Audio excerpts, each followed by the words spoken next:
Take a slow breath, let the world outside fade. Tonight we drift into one of the most heartbreaking stories ever told in gaming. It's a story about a girl who had everything, a sister who loved her, friends who needed her, a city that, despite all its poison and darkness, was still her home. And then, in a single moment of desperate courage, she lost it all. In the undercity of Zaun, beneath the gleaming spires of Piltover, there lived a girl named Powder. She was small, scrappy, and full of fire. She had a sister who loved her, friends who protected her, and a dream that one day she would prove she was more than just a scared little girl in a world that didn't want her. But dreams, like people, can break. And when Powder's world shattered around her, something new rose from the wreckage. Something dangerous, something beautiful, something that would come to be known as Jinx. Close your eyes if you'd like. Let the narration carry you. This is her story. To understand Jinx, you first need to understand where she came from. Zaun is not a place that breeds heroes. It's a city built on the forgotten foundations of progress, a toxic mirror image of the gleaming metropolis above it. Piltover, the city of progress, sits atop the cliffs, its hextech towers gleaming in the sun. The air is clean there. The streets are paved. The people walk with purpose, believing that tomorrow will always be better than today. Piltover is the promise of civilization, orderly, rational, moving forward. But beneath it, carved into the rock and poison gas, lies Zaun, the undercity, a place where the air itself is slowly killing you, where children grow up knowing that the sky is something other people get to see. Zaun doesn't move forward. Zaun survives. Day by day, breath by breath, it survives. The geography matters here. Zaun exists because Piltover needed somewhere to dump its failures. Every failed experiment, every toxic byproduct, every person who didn't fit the mold of progress, it all flowed downward. And Zaun was built from those cast-offs. The buildings lean against each other like tired old men.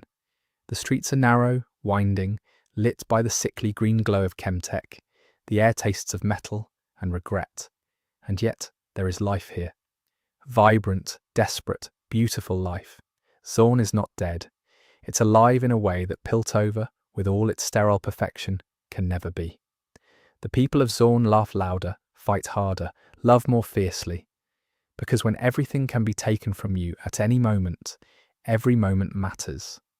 In this world, survival is not a given. It's a skill you learn young, or you don't learn at all.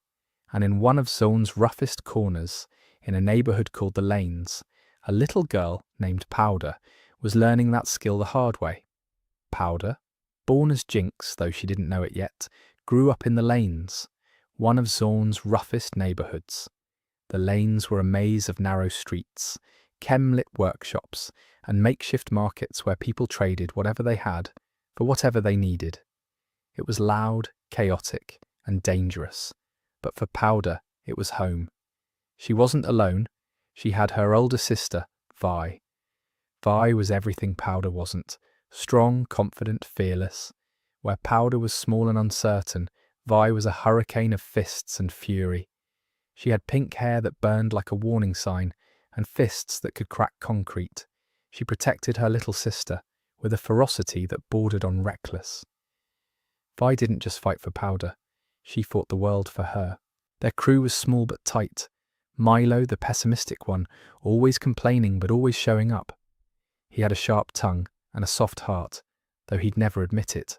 Clagger, the gentle giant, quiet strength wrapped in a kind heart. He was the one who carried the heavy things, who stayed calm when everyone else was panicking. And Echo, the youngest, a prodigy who would one day become the boy who shattered time. But back then, he was just a kid with a big brain and bigger dreams. These were Powder's people, her family, the only warmth she knew in a city that ran cold. But Powder had a secret. She was brilliant, genuinely, frighteningly brilliant. She could build things that no one else could. Explosives, gadgets, weapons from scrap. Her mind worked in ways that terrified even her. She would sit for hours in her workshop, surrounded by wires and gears and chemical compounds, and she would create. There was a darkness in her creativity, a fascination with destruction that she didn't fully understand. She wanted to help. She wanted to matter.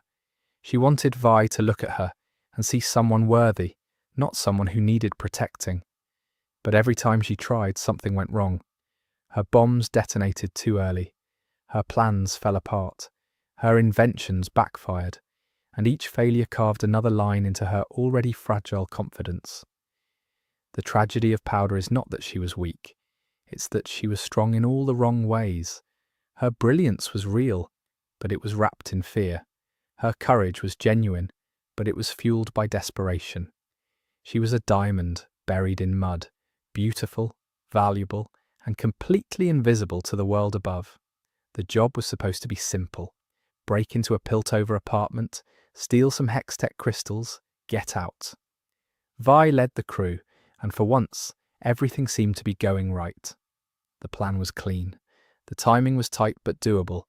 Even Milo wasn't complaining. Much. The apartment belonged to Jace Tallis, a young inventor who'd been experimenting with Hextech crystals. Raw, unstable, and incredibly valuable. The crew didn't know what they were stealing exactly. They just knew it was worth enough to change their lives. Vi gave the orders. Milo picked the lock. Clagger kept watch, and Powder was told to stay behind. To wait. To be safe. But Powder couldn't just wait. She had built new bombs, better bombs. She was sure they would work this time. She had tested them, refined them, believed in them. And when she heard the sounds of the enforcers arriving, faster than anyone expected, louder than anyone anticipated, she made a choice. She set off her bombs. The explosion was spectacular, a flash of blue light and concussive force that shattered windows and sent debris raining down on the street below. It was beautiful, in a terrible way. It was exactly what Powder had designed, and it was catastrophic. The building collapsed, not just the apartment, the entire structure, buckling under the force of the explosion. Milo and Clagger were inside. They didn't have time to run. They didn't have time to scream. One moment they were there, the next they were gone. Powder watched her world end in dust and screaming. The two people she loved most in the world, buried under rubble because of her, because she couldn't just stay put, because she had to prove something, because she had to matter. Vi found her, and in that moment, grief and rage and love all collided in a way that no words can capture. Vi struck her sister, not because she hated her, but because the pain was too big to hold. It spilled out of her, in the only way she knew how, with her fists. And Powder, shattered, broken, convinced she was the cause of everything terrible, disappeared into the undercity. She walked into the darkness, and the darkness swallowed her whole. There is something profoundly sad about watching a child try to be brave. Powder was that child. She would stand on the edges of danger, her small hands clenched into fists, her eyes wide with a mixture of fear and determination. She wanted to be like Vi. She wanted to be strong, but strength for Powder always came with a price. The workshops of Zaun were her playground. While other children played in the streets, Powder would sit among scraps of metal and vials of chemicals, building things. Her fingers were small but nimble. Her mind was quick but scattered. She would start one project, then see something shiny, then start another. Her workshop was a graveyard of half-finished dreams, but every now and then something would click. A bomb would work exactly as designed. A gadget would function perfectly. And in those moments, Powder would light up with a joy, so pure and so bright that it hurt to look at. Because everyone knew it wouldn't last. Something would go wrong. It always did. The relationship between Powder and Vi was the axis around which everything turned. Vi was the sun. Powder was the moon, reflecting Vi's light, always in her shadow, always trying to shine on her own. But the moon cannot outshine the sun, and Powder, for all her brilliance, could never quite step out of Vi's protective orbit. Vi loved her sister. That was never in question. But love in Zaun is a complicated thing. It comes with expectations, with burdens, with the unspoken understanding that you might not survive to see tomorrow. Vi's love for Powder was fierce and absolute, but it was also suffocating. She protected Powder so completely that Powder never learned to protect herself. And that, perhaps, is the cruelest irony of all. The very thing that was supposed to keep Powder safe, Vi's love, was the thing that ultimately broke her. When the enforcers came, the world moved too fast. One moment, the crew was inside the building, and everything was going according to plan. The next, sirens, shouts, the sound of boots on cobblestones, and Powder, standing outside with her bombs in her hands, watching her world collapse in real time. She didn't think. She acted. She threw the bombs because that's what she was good at. That's the only thing she was good at. And for one terrible, beautiful moment, everything was exactly as she had designed it. The explosion was perfect. The timing was precise. The effect was devastating. But the building couldn't handle it. The structure, weakened by years of neglect and chemical decay, buckled under the force. And inside, Milo and Clagor, her friends, her family, the people who had always been there, were swallowed by the falling stone and twisted metal. Powder didn't scream. She didn't cry. She just stood there, watching the dust settle, watching the world she knew disappear. And in that moment, something inside her, some fundamental thread that held her together, snapped. Vi found her. And Vi's grief was a hurricane. It tore through everything in its path, including Powder. The slap was not just physical, it was a severing, a cutting of the bond between two sisters who had been each other's whole world. Powder fell, and as she fell, she heard a voice, not Vi's, not Milo's, not Clagor's, a new voice, a voice that said, "You are not Powder. You are something else, something better, something worse." That voice was Silco's. Silco was sitting in the ruins of a warehouse when he found her. He was nursing his wounded eye, the one that had been burned by betrayal. He was thinking about the nature of power, about the cost of revolution, about the way the world breaks you and expects you to be grateful for the pieces. And then he saw her, a girl, small, broken, covered in dust and blood. Her eyes were empty. Her hands were shaking. She looked up at him with the expression of someone who had already given up. Silco was not a good man. He was a revolutionary, a crime lord, a philosopher of violence. He had one eye, the other lost to betrayal, and he wore his scars like medals. He believed that Zaun could only be free through fear, that the undercity needed to become something Piltover couldn't ignore. Not a shadow, a monster. When he found Powder, a crying, broken girl in the ruins of her own disaster, he saw something familiar. He saw himself, a person who had been abandoned by the world and decided to become something the world couldn't abandon. There's a moment in their first meeting that defines everything. Powder, covered in dust and blood, looks up at Silco with eyes that have nothing left in them. And Silco, who has spent his life building walls around his heart, feels something crack. He sees a reflection, a kindred spirit, a child version of himself, broken in the same places. He took her in. He named her, not Powder. That name belonged to a girl who no longer existed. He called her Jinx, and in doing so, he gave her permission to become the person she was always afraid of being. Silco didn't raise Jinx to be a weapon. He raised her to be a daughter, and that's what makes their relationship so tragic, because in his own twisted, violent way, he loved her. He loved her the way a drowning man loves the hand that pulls him under. He loved her with a love that was real but rotten, genuine but suffocating. Jinx grew up in Silco's world.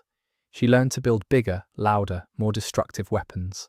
She learned to embrace the chaos inside her, instead of fighting it.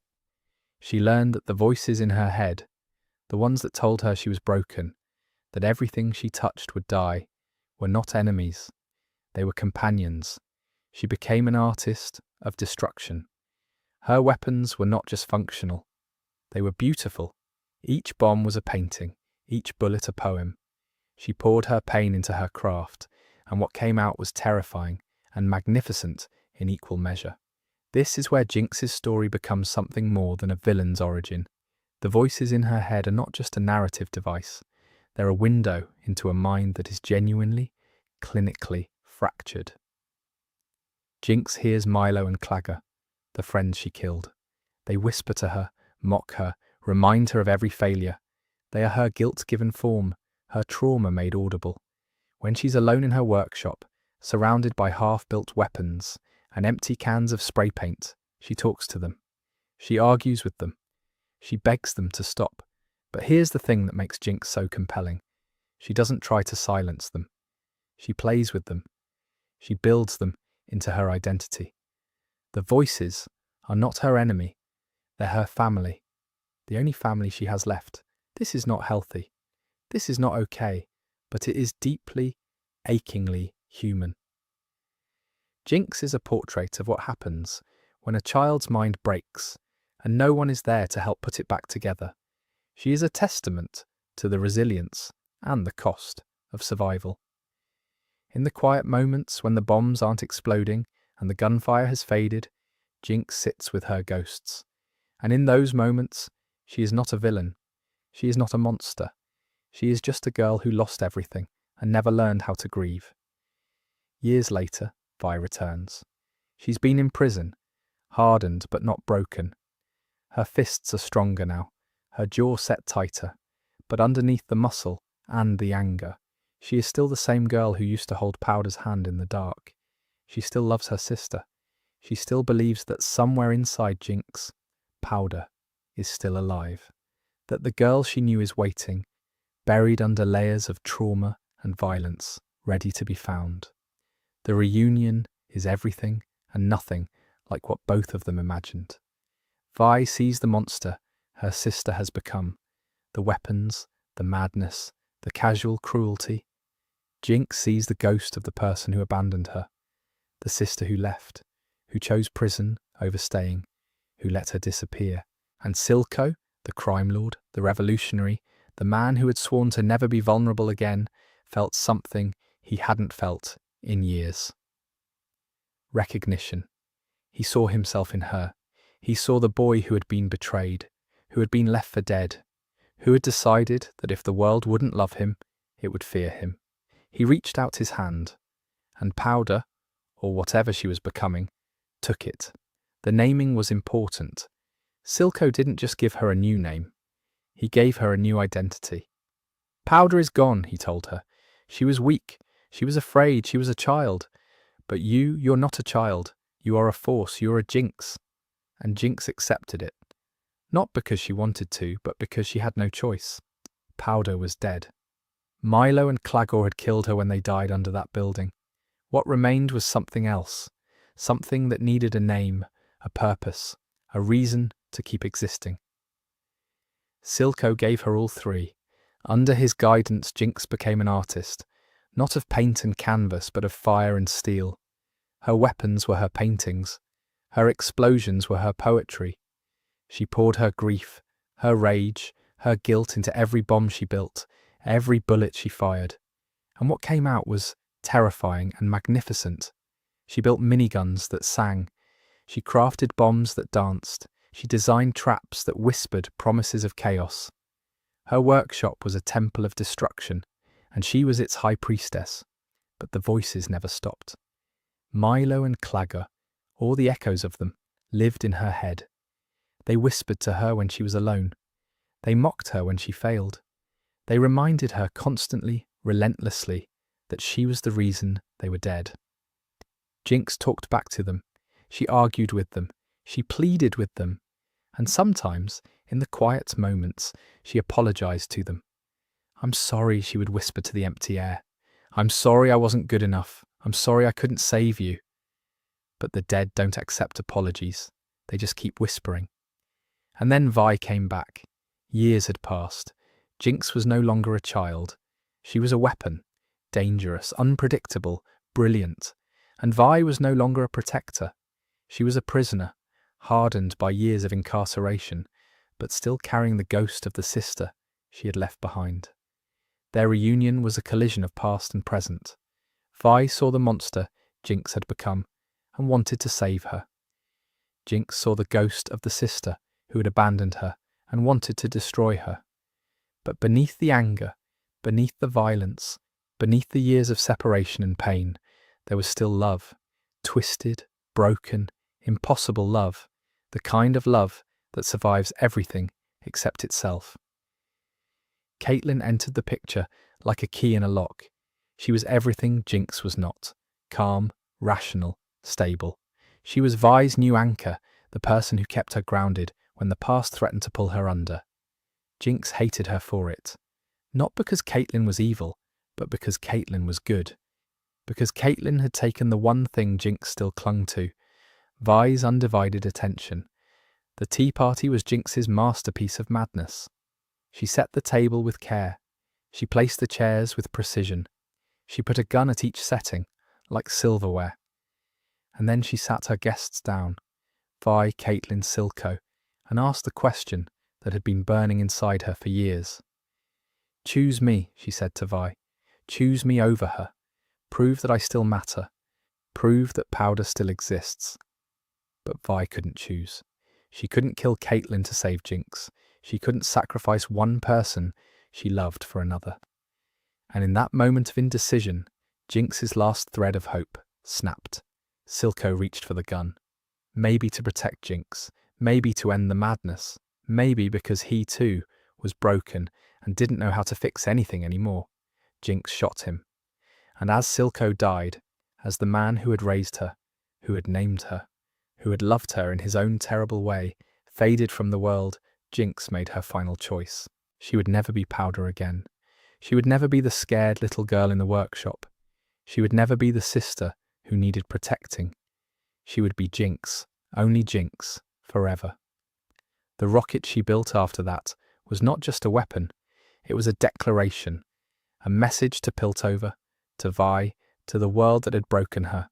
I am here, I am Jinx, and I am not afraid.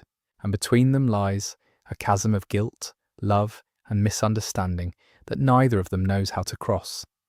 They stand on opposite sides of a wound that has been festering for years, and neither of them has the tools to heal it. Caitlin Kierman, a Piltover enforcer, becomes the catalyst for the final break. Jinx sees her as a replacement, someone Vi chose over her, someone who took her sister away. The rational part of her mind, the part that still remembers being Powder, knows this isn't true. But the voices are louder than reason. The pain is older than logic. In a moment of jealous rage and fractured perception, Jinx makes a choice that will define her forever. She kidnaps Vi, Caitlin, and Silco. She forces them to sit at a table, a grotesque parody of a family dinner. She gives Vi a choice: kill Caitlin, and Jinx will be Powder again. It's an impossible demand, a test designed to fail, because Jinx doesn't actually want Vi to choose her. She wants to prove that no one ever will. And when Silco tries to intervene, when he reaches for the gun, when he tries to protect the daughter he has come to love, Jinx kills him. The man who raised her, the man who loved her, the only person who ever called her by her chosen name. In that moment, Powder dies forever, and Jinx, fully, completely, irreversibly, is born.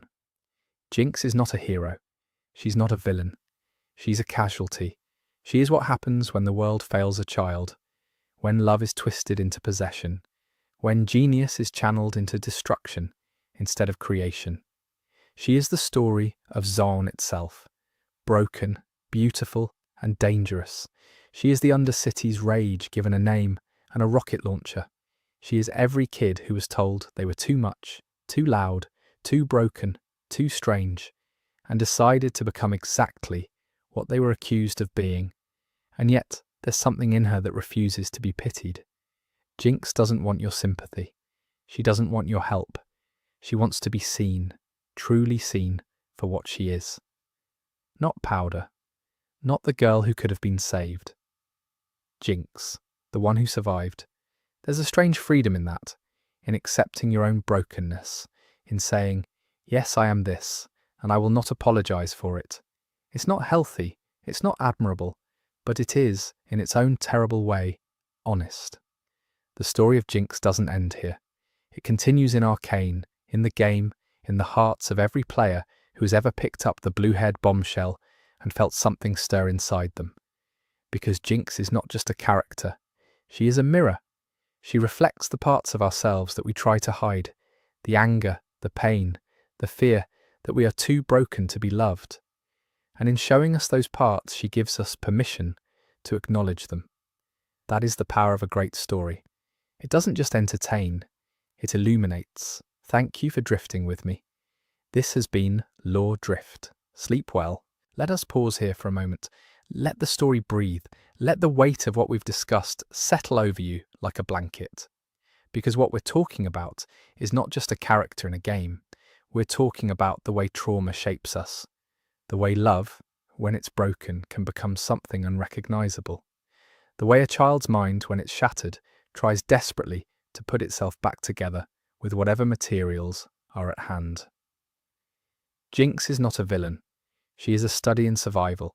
She is what happens when the world fails a person so completely that the only way to keep existing is to become someone new. And the tragedy is not that she became Jinx. The tragedy is that she had to. Zaun, as a city, is a reflection of this process. It is a place built from the discarded, the forgotten, the broken. Every building is made from materials that Piltover threw away. Every street is paved with the failures of the city above. And yet, Zaun endures. Zaun survives. Zaun, like Jinx, refuses to die. There is a beauty in that refusal, a stubbornness that borders on grace, because survival is not passive. It is an act of will. Every breath in Zaun is a choice. Every morning is a decision to keep going. And Jinx, for all her madness, for all her violence, is the embodiment of that choice. She chose to live. She chose to become something new. She chose to embrace the chaos instead of being consumed by it. And in doing so, she became something that the world could not ignore. The weapons she builds are not just tools of destruction. They are expressions of her inner landscape. The minigun that spins and screams is the voice in her head that never stops. The bombs that bloom like flowers are the beauty she sees in the chaos. The blue paint that covers her skin is the colour of the Hextech crystals that started it all. The crystals that killed Milo and Clagger, the crystals that broke the world, the crystals that made her who she is. Jinx is an artist, and her canvas is destruction. But there's a cost to that artistry. Every explosion carries a memory. Every bullet carries a name. Milo, Clagger, Vi, Silco. The people she loved, the people she lost, the people she killed. They are all there, embedded in the metal and fire, whispering to her through the smoke. And Jinx listens. She always listens, because the voices are the only connection she has to the people she has lost. They are her ghosts, her companions, her punishment. She cannot silence them because silencing them would mean letting go. And letting go would mean accepting that they are truly gone. So she keeps them. She argues with them. She pleads with them. She apologizes to them. And in the quiet moments, when the explosions have faded and the smoke has cleared, she sits with them in the wreckage and wonders what might have been. What if she had stayed behind? What if the bombs had worked differently?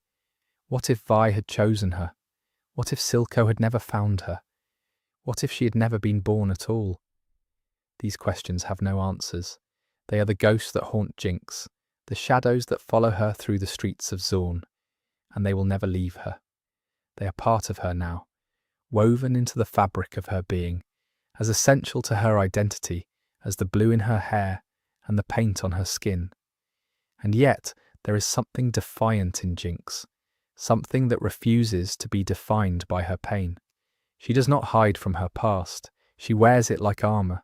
She does not apologize for who she is. She celebrates it. She does not ask for forgiveness. She demands recognition. I am Jinx, she says to the world. I am the product of your failures. I am the daughter of your neglect. I am the weapon you forged and the monster you created, and I am not sorry. That defiance is her power. It is what makes her compelling. It is what makes her tragic. And it is what makes her, in her own terrible way, beautiful. Because beauty is not always gentle. Sometimes it is fierce. Sometimes it is dangerous. Sometimes it comes in the form of a girl with blue hair and a minigun, laughing as the world burns around her. That is Jinx. That is the story we've been telling. And that is why, when you close your eyes and let the narration carry you, you feel something stir inside you. Something that recognizes her. Something that understands her. Something that, in the quiet moments, whispers, I know, I understand. You are not alone. Thank you for drifting with me. This has been Lore Drift. Sleep well. And remember, even in the darkest stories, there is light. Sometimes, it just takes a while to find it. Before we end, let us consider the world that made Jinx. Not just Zaun, not just Piltover, but the larger canvas of Runeterra itself. Because Jinx does not exist in isolation. She is a product of a world that is itself broken. A world where gods walk among mortals, where ancient evils stir beneath the surface, where the line between hero and villain is drawn in sand, not stone. Runeterra is a place of constant conflict. The wars between nations, the struggles between cosmic forces, the endless cycle of creation and destruction. It is a world that breeds chaos. And in that chaos, people like Jinx are not anomalies. They are inevitabilities. The Ascended, the god warriors of Shurima, once tried to impose order on the world. They built empires, they conquered nations. They believed they could reshape reality in their image. But the void, the nothingness that exists between dimensions, corrupted them. It twisted their minds, warped their bodies, turned them into the Darkin. And the Darkin, in turn, brought more chaos. This is the pattern of Runeterra. Order breeds chaos. Chaos breeds suffering. Suffering breeds survival. And survival, in its most extreme form, breeds people like Jinx. She is not an aberration. She is a symptom of a world that has been broken so many times that the pieces no longer fit together. A world where progress comes at the cost of the vulnerable. A world where love, when it is twisted by power and pain, becomes something unrecognizable. And yet, in that brokenness, there is something that endures, something that refuses to be extinguished. It is the same something that keeps Zaun alive, the same something that keeps Jinx laughing, the same something that keeps you listening, even now, as the story draws to a close. It is hope. Not the bright, shining hope of Piltover, with its Hextech towers and its promises of progress, but the quiet, stubborn hope of the undercity. The hope that says, tomorrow might be different. Tomorrow might be better. And even if it isn't, I will be here to see it. That is the hope that Jinx carries, buried beneath the madness and the weapons and the voices. It is the hope that Powder once had, the hope that she could matter, that she could be seen, that she could be loved. It is broken now, distorted beyond recognition, but it is still there, flickering in the darkness like a candle in a storm, and perhaps, one day, it will be enough. Let us drift now into the deeper waters of this story, into the quiet places where the noise fades and the truth remains.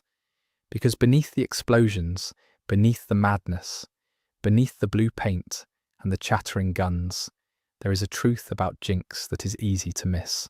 She's lonely, not the kind of loneliness that comes from being alone in a room, but the kind that comes from being alone in a crowd, the kind that comes from being surrounded by people who see the mask but not the face beneath it, the kind that comes from knowing that no one, not Vi, not Silco, not the voices in your head, truly understands who you are. Jinx is the loneliest character in League of Legends, and that is saying something in a world full of exiles, wanderers and outcasts. Because those characters chose their solitude. Jinx had hers thrust upon her. She didn't choose to be abandoned. She didn't choose to be broken. She didn't choose to hear voices. She didn't choose to kill the people she loved. These things happened to her, one after another, like dominoes falling in a pattern she could see, but not stop. And now she stands in the wreckage, surrounded by the pieces of a life that was never allowed to be whole. And she laughs. Not because it's funny, but because laughing is the only alternative to screaming. And screaming, she learned a long time ago, doesn't help. The laughter is her armor. It keeps people at a distance.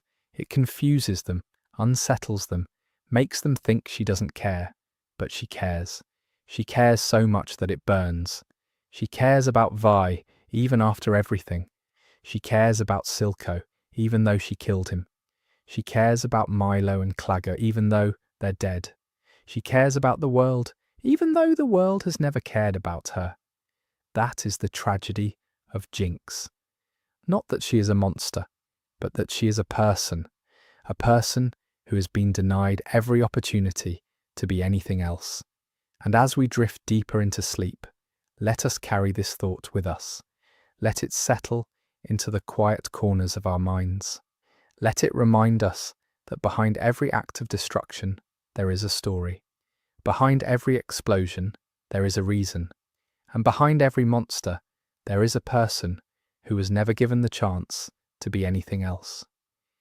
Good night. Sleep well. And when you wake, remember, the world is full of jinxes.